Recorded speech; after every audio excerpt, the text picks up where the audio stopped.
जे संपर्कर दुहाई दे पछपटु छुरी भूषिबा उद्यम करिबो भारत ताको बर्दाश्त करिबो ना। आउ ए सब स्थिति भितरे अमेरिका राष्ट्रपति प्रधानमंत्री नरेंद्र मोदी को नहीं जहाँ कहते ताहा शुणिले आपण आश्चर्य होइजिबे।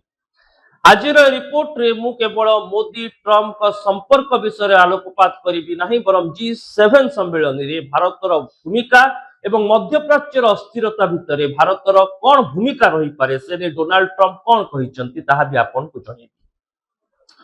प्रथमे राष्ट्रपति डोनाल्ड ट्रम्प कहते जे भारत हेउछि अमेरिकार एक सहयोगी राष्ट्र।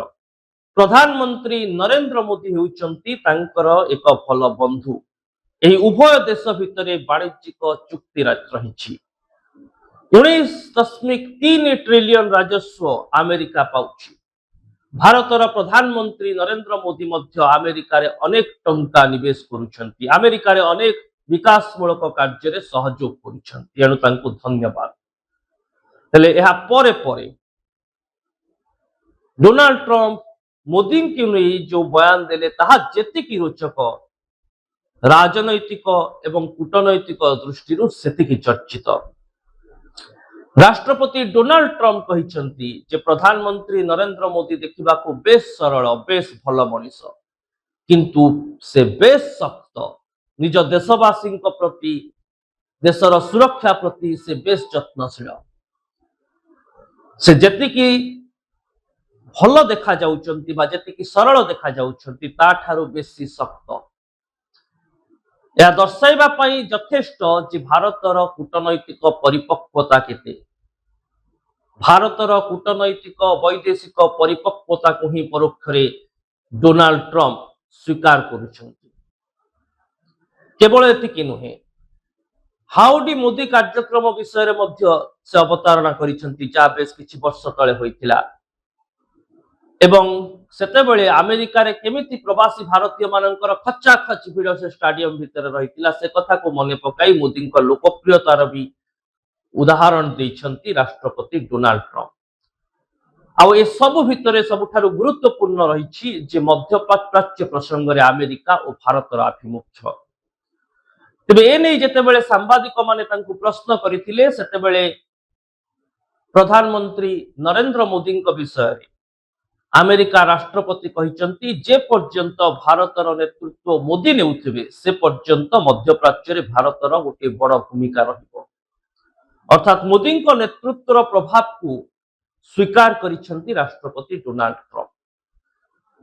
G7 सम्मेलन रे एही दुई राष्ट्र मुख्यंक भितरे भेटघाट आलोचना एवं बॉडी लैंग्वेज आगामी समय रे भारत और अमेरिका संपर्क को प्रभावित करिबो।